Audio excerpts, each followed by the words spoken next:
최근 우리는 회심, 하나님께로부터 떨어져 있던 마음을 하나님께로 다시 돌이킨다라고 하는 그 회심에 대한 주제를 가지고 말씀을 살펴보고 있죠. 한 2달, 지금 거의 3달 가까이 회심에 관한 설교를 여러분이 들으시는데 어떤 마음으로 들으시는지 모르겠어요. 제가 짐작하기에는 좀 부담스러운 마음이 아닐까라는 생각이 좀 듭니다. 나는 예수 잘 믿고 있다고 생각했는데 자꾸 목사님이 회심하라고 그러니까 그것이 부담되기도 하고, 또 회심의 열매를 맺는 삶을 살지 못하는 것에 대한 부담감도 있고, 또 회심이 한 번만 되는 것이 아니라 평생에 지속적으로 해야 된다는 그런 설교를 들으니까 어떻게 내 평생에 회심을 지속해 가지? 라고 하는 그러한 또 마음이 있어서 아마 그동안 적지 않은 마음의 그런 부담을 갖고 설교를 들으시는 분들이 계시리라 생각이 됩니다. 그런데 부담감을 가지시길 바랍니다.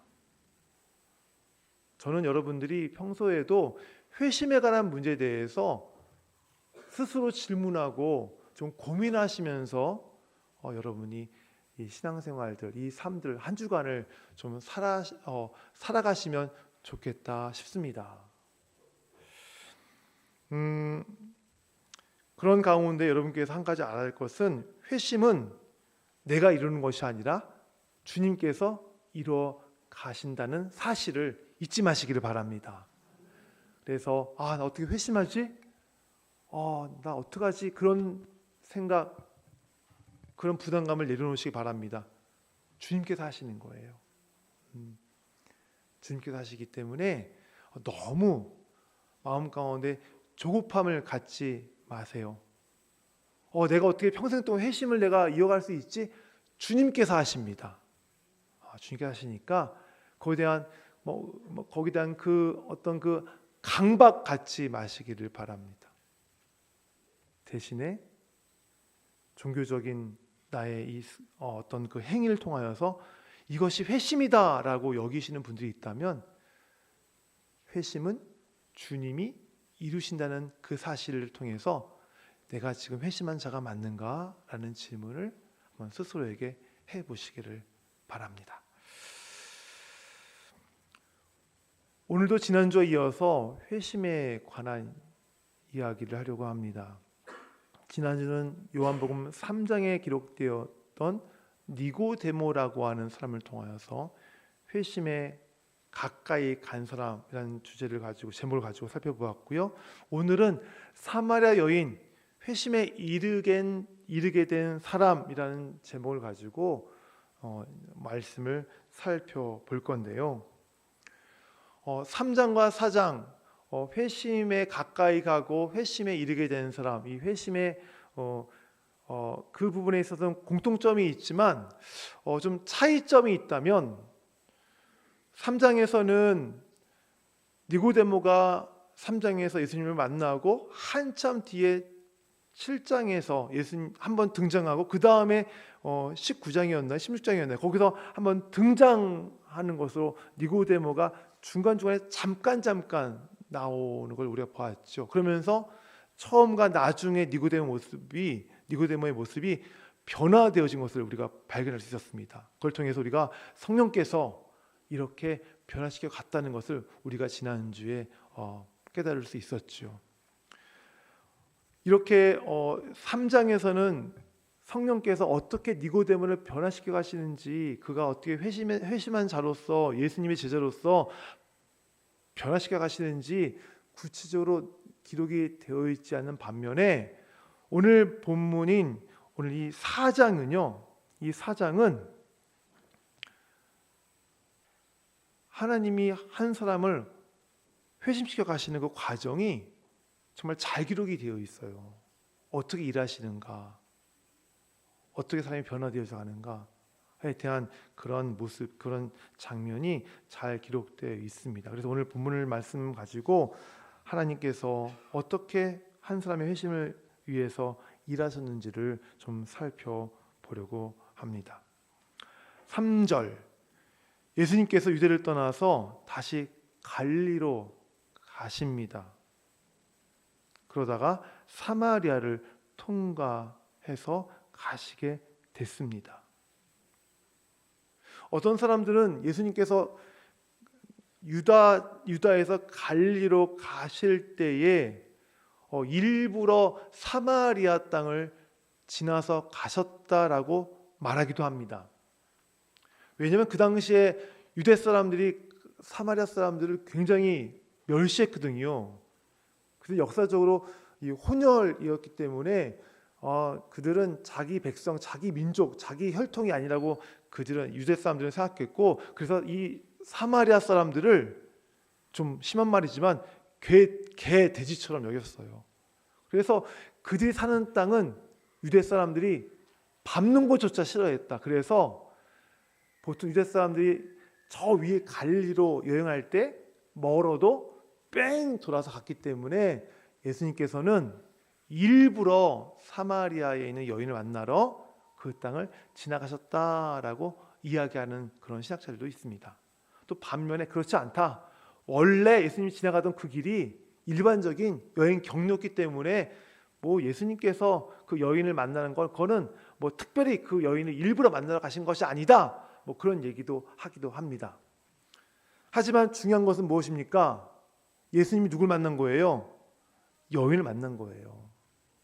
그 사실 중요한 거예요. 예수님께서 일부러 사마리아 땅을 가셨든 아니면 일반적인 그 여행 경로를 통해서 가셨든 중요한 것은 예수님이 만나셨어요. 만났다는 게 중요한 거예요.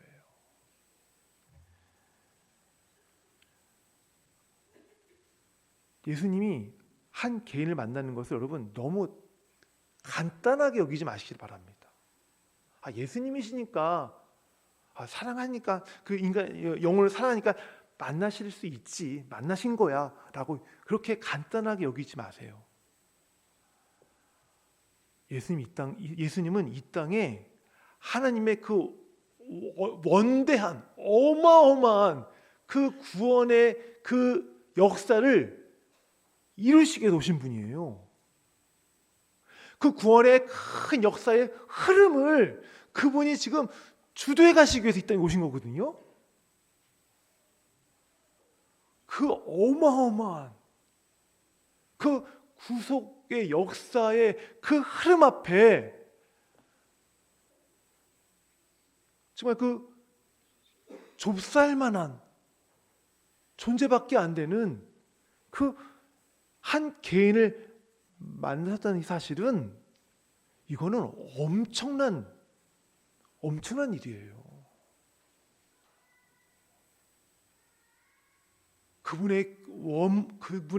그분이 하나님이 갖고 계신 그 구속 역사가 우리가 가늠할 수 있는 역사겠어요? 우리가 상상할 수나 있겠어요? 우리의 상상과 우리의 모든 것을 다 뛰어넘는 하나님의 역사가 흘러가는 그 정말 큰 강줄이 것처럼 흘러가는 그 가운데에 정말 서 있는 한 개인을 만나시는 예수님. 하나님이 바로 여러분을 그렇게 만나신 거예요. 그분이 이루어가시는 역사 가운데에 정말 존재감 없고 티끌보다 더 작은 그런 여러분을 하나님이 만나주신 거라고요. 그래서 이 만남은 평범한 만남이 아니에요. 정말 특별한 만남, 소중한 만남, 전 놀라운 만남이에요. 여러분을 만나주시는 그 하나님과의 만남을 정말 특별하게 여기고 계십니까? 정말 놀랍게 여기고 계십니까? 정말 그 만남을 통해서 만남 때문에 내가 감격하고 있습니까? 저는 하나님이 여러분을 만나신 것, 그 사실이, 그 기쁨이 그저 단지 머리에서 그치지 않기를 바랍니다. 그 사실을 가슴으로 갖고 와서 가슴으로 나를 만나신 하나님에 대한 기쁨과 감격이 여러분의 충만하기를 간절히 바랍니다.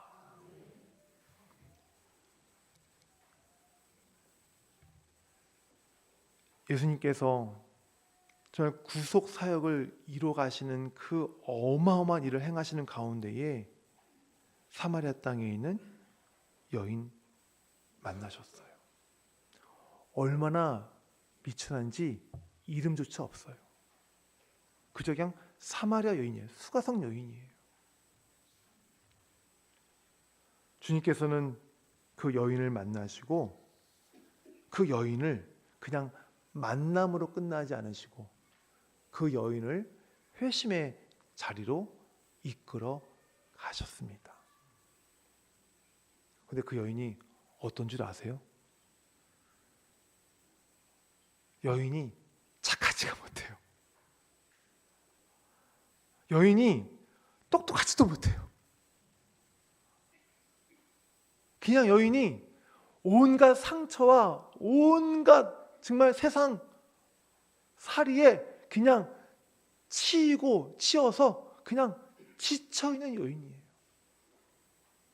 오늘 말씀 볼까요?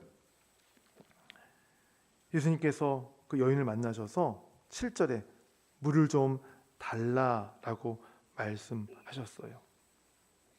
그러니 이제 9절에 이 여자가 예수님에게 사마리아 여자가 이르되 당신은 유대인으로서 어찌하여 사마리아 여자인 나에게 물을 달라 합니까?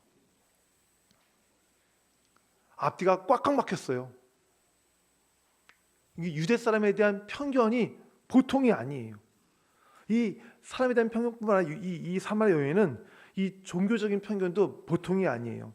그 쭉 내려오면 예수님에게 그 예배에 대해서 묻잖아. 20절에 우리 조상들이 이 산에서 예배하였는 당신들은 당신의 말은 예배할 곳이 예루살렘에 있다 하더이다 하면서 이 여인은 이 자기에 대한 종교적인 그 생각, 그 편견을 갖고 있는 그런 여인의 모습을 여인입니다.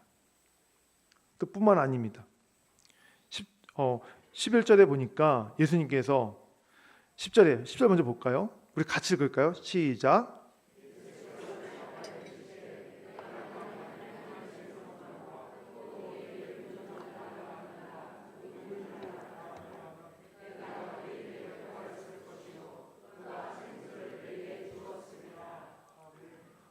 내가 누군 줄 아니? 내가 너한테 생수를 줄 수 있는 사람이야. 생명의 물을 줄 수 있는 사람이야. 라고 예수님께서 말씀하셨는데 11절 여인이 뭐라고 얘기해요? 같이 읽을게요. 시작. 여자가 이르되 주여 물 기를 그릇도 없고 이 물은 깊은데 어디서 당신이 그 생수를 얻겠사옵나이까. 엉뚱한 말을 해요. 예수님이 말씀하신 의미를 알아듣지를 못해요. 오히려 이렇게 얘기합니다. 여기 물 기를 그릇도 없고 이 우물은 깊은데 당신이 어디서 이 우물에서 물을 기를 수 있겠습니까? 그런 능력이 있어요? 하고 지금 의심하고 있어요. 또 12절에 우리 같이 읽을까요? 우리 조상 야곱이 이 우물을 우리에게 주셨고 또 여기서 자기와 자기 아들과 짐승이 다 마셨는데 당신이 야곱보다 더 크니까? 당신이 뭔데 당신이 우리에게 물을 줄 만큼 우리 조상 야곱보다 더 위대한 사람이에요? 그렇게 좀 예수님에게 지금 얘기하고 있어요. 편견 덩어리지요. 의심 덩어리지요. 자, 온갖 이유는 나중에 나와요. 왜 이 여인이 왜 이럴 수밖에 없는가? 그 이유는 나중에 나오지만 예수님께서는 그럼에도 불구하고 계속해서 그 여인이 의심하고 편견을 갖고 예수님을 무시하는 말을 해도 주님은 참으시면서 그 여인을 하나하나 가르쳐 가시기 시작하십니다. 한마디로 여인의 눈높이에서부터 예수님께서 하시고자 하는 말씀을 지금 시작하고 계시는 거예요. 예수님은 생수를 얘기했지만 여인은 엉뚱한 물을 얘기합니다. 예수님은 생수를 주시겠다고 얘기했지만 여인은 그 생수가 다른 종류의 것인 줄 알아요. 소위 현실의 문제를 해결할 수 있는 돈? 현실의 문제를 해결할 수 있는 어떤 건강? 그런 눈에 보이는 이 세상의 문제들을 해결할 수 있는 어떤 그 해결 방법들을 지금 여인은 지금 그 생수로 알고 지금 예수님에게 지금 그것을 지금 주겠다고 하시니까 그것을 지금 예수님께 구하고 있습니다. 이러한 여인에게 예수님께서 말씀하시는 가운데에 여인이 아주 중요한 말을 합니다. 15절 말씀 읽을까요? 같이 읽겠습니다. 여자가 이르되 주여 그런 물을 내게 주사 목마르지 않고 또 여기 물 길러 오지도 않게 하옵소서. 여기에 바로 여인이 예수님에게 지금 현실적인 문제를 해결할 수 있는 그런 것들을 구하는 이유가 여기 있습니다. 이유는 뭐예요? 다시는 물 길러 여기에 오지 않게 해주십시오. 여기 오기 싫으니까 제발 내 현실적인 문제를 좀 해결할 수 있는 뭔가를 좀 주십시오. 돈이든 재산이든 좀 주세요. 예수. 메시아인지는 모르지만 어쨌든 주시겠다고 하시니까 지금 그것을 간구하고 있어요.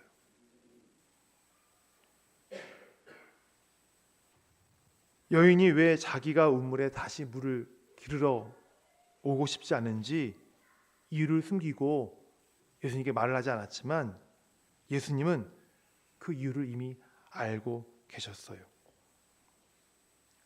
그래서 주님은 여인에게 이렇게 얘기합니다. 가서 내 남편을 데리고 와라. 정말 예수님께서 그 여인의 남편이 어떤 사람인가를 보고 싶어서 남편을 부르신 걸까요? 그렇지 않습니다. 예수님은 그 남편 얘기를 통해서 여인이 지금 어떠한 처지에 있는가를 여인이 말하게 하려고 하시는 겁니다. 여인이 얘기합니다. 어떻게 얘기합니까? 17절 읽을까요? 여자가 대답하여 이르되 나는 남편이 없나이다. 예수께서 이르시되 내가 남편이 없다는 말이 옳도다. 너에게 남편 5이 있었고 지금 있는 자도 내 남편이 아니니 내 말이 참되도다. 어떤 사람들은 이 여인이 남편이 5이 있었던 것에 대해서 이렇게 해석합니다. 여인이 몸을 파는 사람이었다. 또는 이 여인이 바람기가 많은 여자였다. 이 남자에 살다가 마음에 안 들면 저 남자로 갈아타고 또 마음에 안 들면 갈아타고 그래서 그게 벌써 5번째, 6번째 남자를 지금 살고 있는 것이다 라고 이야기를 합니다.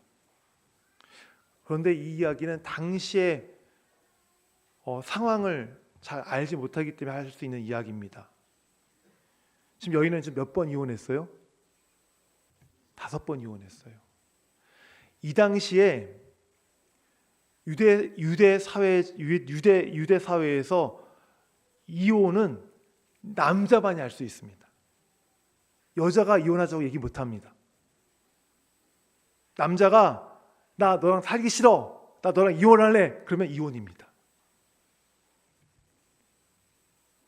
심지어는 여자가 빵 굽다가 빵을 태워도 이혼 사유입니다. 어떤 이유인지 모르겠지만 지금 이 여인은 5 남자들부터 일방적으로 이혼을 당한 여자예요. 지금 6번째 남자가 살고 있지만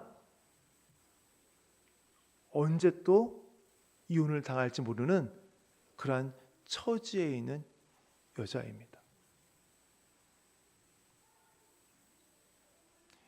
이 여인의 삶이 어떻게 느껴지십니까?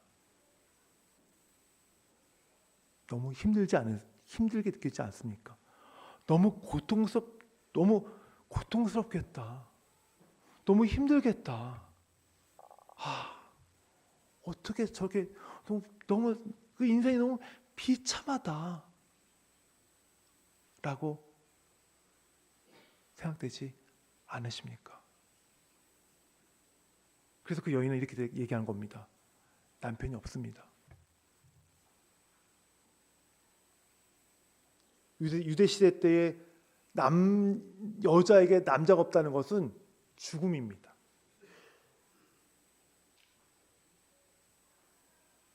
못해도 아들 하나 있어야 그나마 입에 풀칠하고 살 수 있는 것이 그 당시의 사회였어요.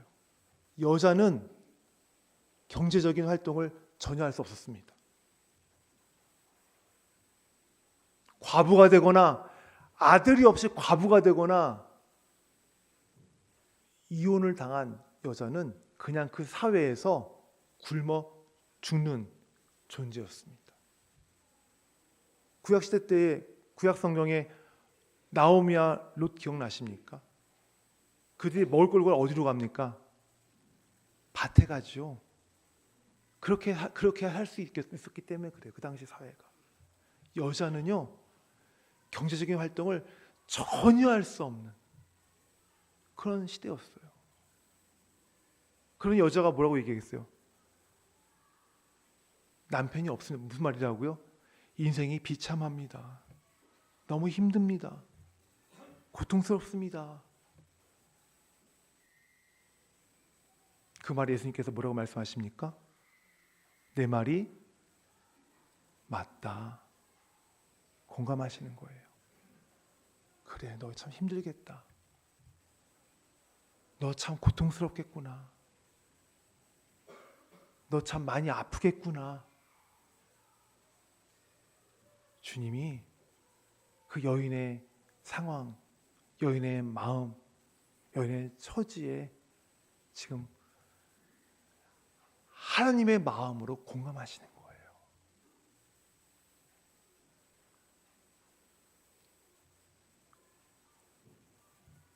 성도 여러분, 여러분의 상황도 하나님께서 그분의 마음으로 공감하고 계신 것을 기억하시길 바랍니다.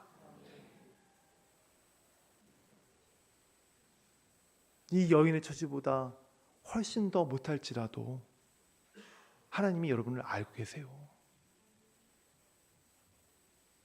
기억하신대잖아요.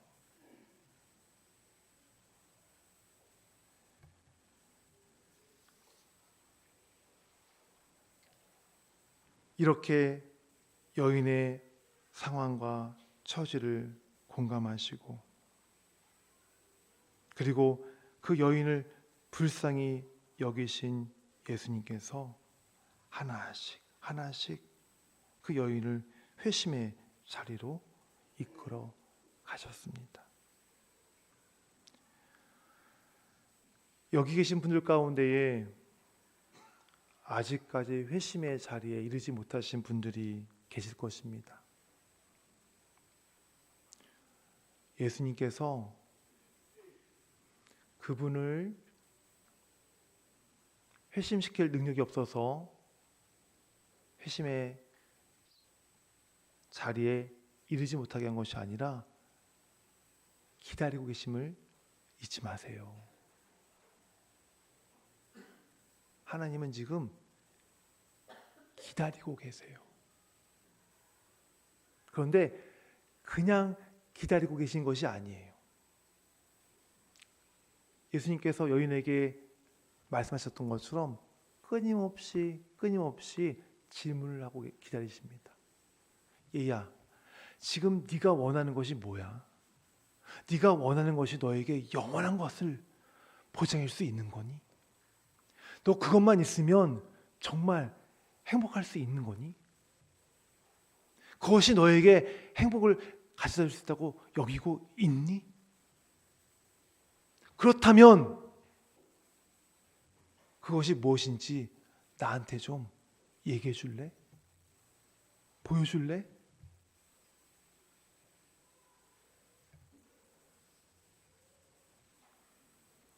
우리 주님이 그런 질문을 던지시면서 기다리시는 답은 뭘까요?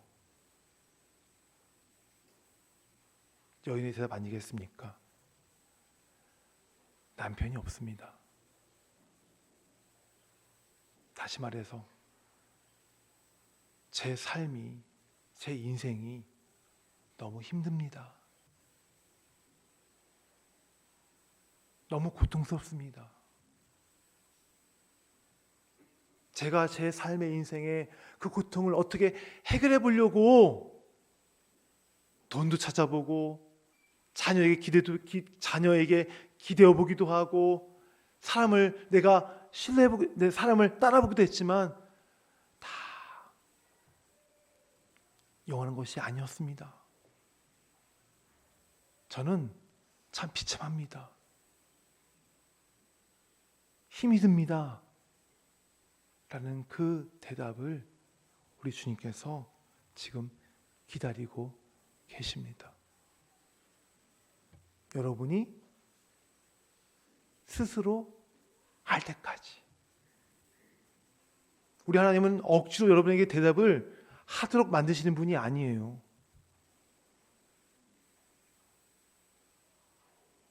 이것도 기대어 보고 저것도 기대어 보고 여기도 의지해 봤다가 다 실패한 다음에 다 헛된 것이고 정말 어느 것 하나 내가 의지해도 정말 내가 의지해도 나에게 어떤 것도 나에게 만족함을 주지 못하는 그 세상 것을 깨닫고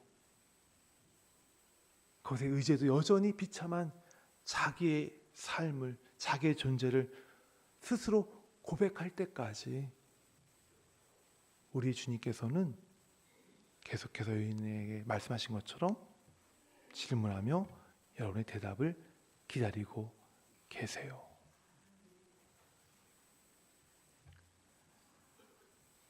앞에서 얘기했던 것처럼 회심은 하나님께서 행하시는 것입니다. 다시 말하면 하나님의 주권 아래에 있다고 이야기할 수 있습니다. 그런데 하나님 그 주권 아래에 있는 회심 가운데에 회심을 우리가 저와 여러분이 선택할 수 있는 자유를 허락해 주셨어요.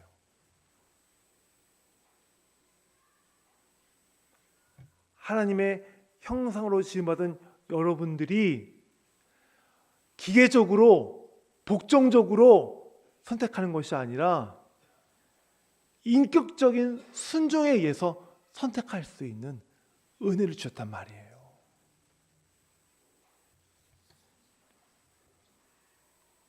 그러므로 성도 여러분, 여러분의 대답을 기다리고 계시는 예수님께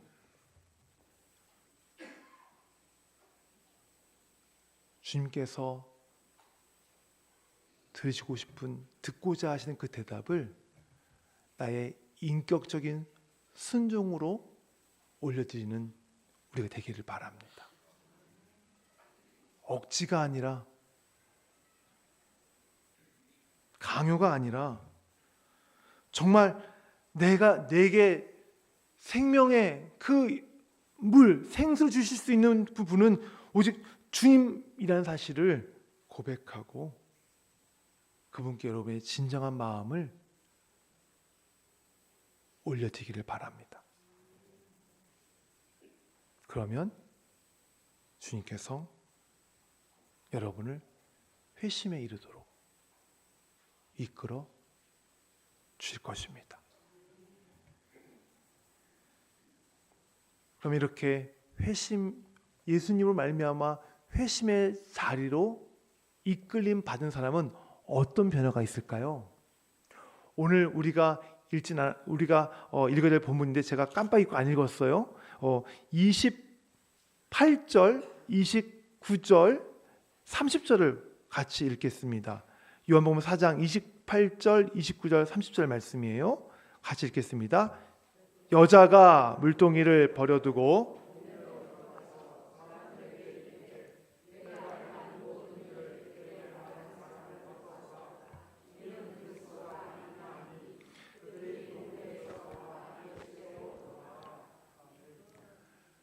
예수님께서 기다리시는 예수님께 내가 회심에 이르기를 기다리신 예수님께 내 마음을 열고 그분의 이끄심에 순종하며 회심에 이른 자들이 경험하게 되는 삶. 첫 번째, 28절에 여인이 어떻게 했어요? 여자가 물동이를 버려 두었어요. 회심에 이끈 자들은 물동이를 버려둘 수 있어요. 여인에게 있어서 물동이는 매우 중요한 것이었어요. 현실의 문제를 해결할 수 있는 것을 담을 수 있는 것이기 때문에 지금 나의 비참한 인생, 지금 나의 불안한 인생, 나의 이 정말 처참한 인생을 해결해 줄 수 있을 것이라 생각하는 그 현실의 것들을 담을 수 있는 것이기 때문에 물동이가 여인에게는 매우 중요했어요. 그런데 그 여인이 물동이를 버려주었어요. 무슨 말이에요? 그에게서 물이 중요해요? 아니면 중요하지 않다는 거예요? 더 이상은 물이 중요하지 않다는 거예요. 자기 삶의 해결책인 현실의 그처럼 보이는 그 세상 것들이 이제는 더 이상 여인에게 중요한 것이 아니에요. 대신 여인에게 중요한 것이 생겼어요. 뭐예요? 29절에 내가 행한 모든 일을 내게 말한 사람을 와서 보라. 이는 그리스도에게 집중하기 시작했어요. 회심에 이른 사람의 변화된 삶의 첫 번째는요, 그리스도께 집중하는 사람이에요. 그전에는 세상의 것에 집중했지만 회심 이후에는 하나님께 집중하는 삶이 바로 회심한 자들의 삶의 모습이에요. 이 모습이 어디서 드러날까요? 예배의 자리에서 드러나요. 오늘 이 자리에 오신 분들은 물동이를 잠시 버려두신 분들이에요.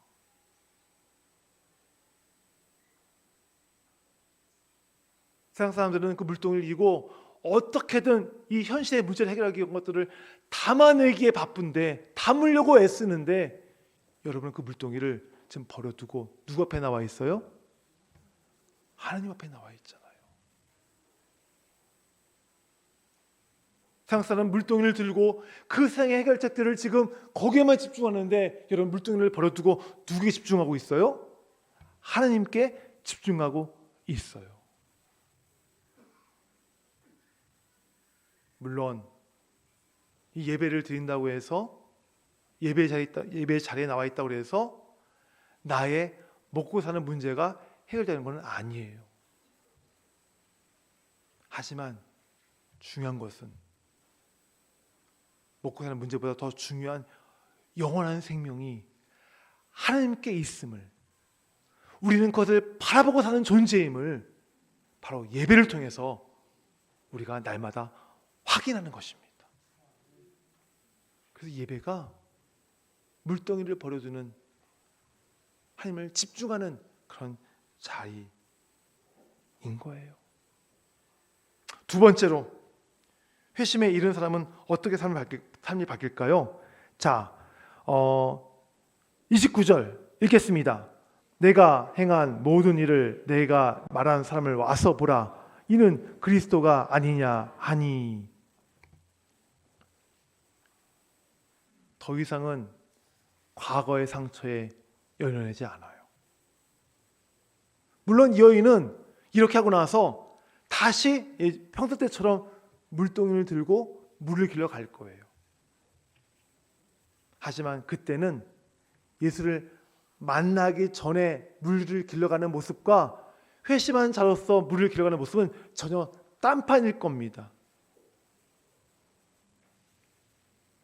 예수를 만나기 전에 물을 길러갈 때는 그 온갖 삶의 무게에 찌들려서 아유, 어떻게 하면 이 삶을 내가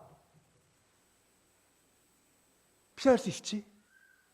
어떻게 하면 이 삶을 도망칠 수 있을까? 그 생각만 하며 물을 길러갔지만 회심한 이후에 물을 길러갈 때에는 그의 비참하고 여전히 상황 바뀌지 않았지만, 여전히 고통스럽지만, 여전히 삶이 어렵지만 그 삶을 감내하는 그 마음으로 감내하며 물동에 물을 길러 가게 될 것이기 때문에 그래요. 성도 여러분, 제가 여러분의 지금의 어려움을, 힘듦을 제가 가볍게 여기기 때문에 이런 말씀을 드리는 것이 아닙니다. 여러분의 인생에 고통과 아픔과 슬픔이 있지요. 그 너머를 바라보시기를 바랍니다. 우리 지난주 발표받았던 거듭난 자는 무엇이 보인다고요? 하나님의 나라가 보인단 말이에요.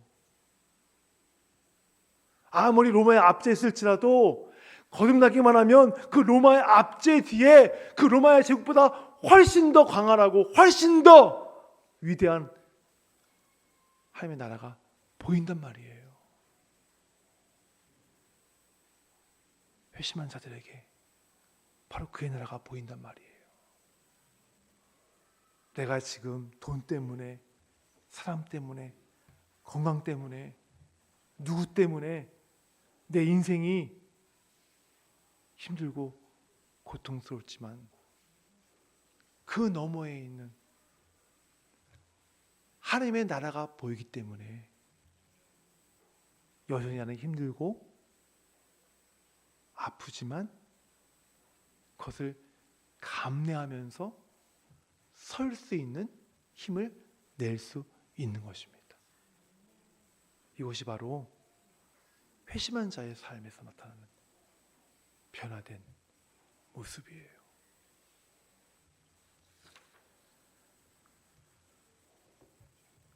사마리아 여인의 이 이야기를 쭉 준비하는 가운데에 제게 생각났던 한 동화책이 있습니다. 파랑새. 아세요? 파랑새 읽어보셨어요? 찌르찌르와 밑찌르가 그 행복을 주는 파랑새를 찾으러 그 온 사방을 다 돌아다니잖아요. 그런데 찾아요, 못 찾아요? 못 찾고 돌아와요. 그런데 그 파랑새가 어디 있었어요? 자기 집에 있는 거예요. 자기 집 새장 안에 그 파랑새가 있는 거예요.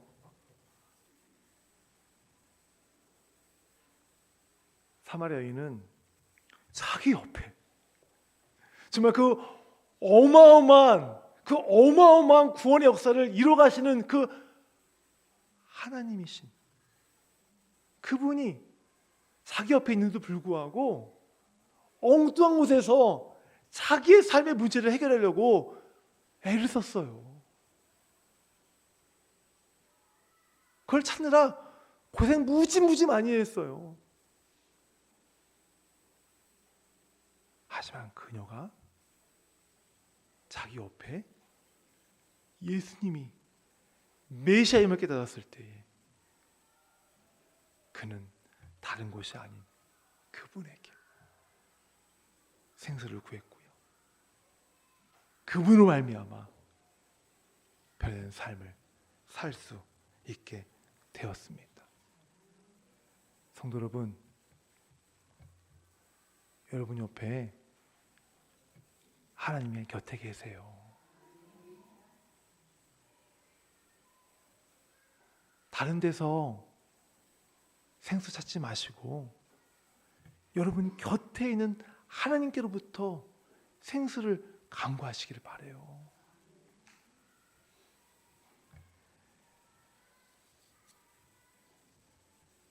우리는 주님께서 우리의 끊임없이 하신 말씀에 귀를 기울여야 합니다. 그리고 우리의 마음을 열고 주님께서 이끄시는 회심의 자리에 우리가 이르러야 합니다. 여기에 회심하신 분들도 있지만 여전히 회심을 망설이거나 회심을 하지 않으신 분들이 있다면 오늘 말씀을 들으시고 마음을 열고 회심의 자리에 이끄시는 주님께 순종하며 가시기를 바랍니다. 그러면 그분을 회심한 자로 주께서 변화시키실 것입니다. 아멘. 우리 기도하겠습니다.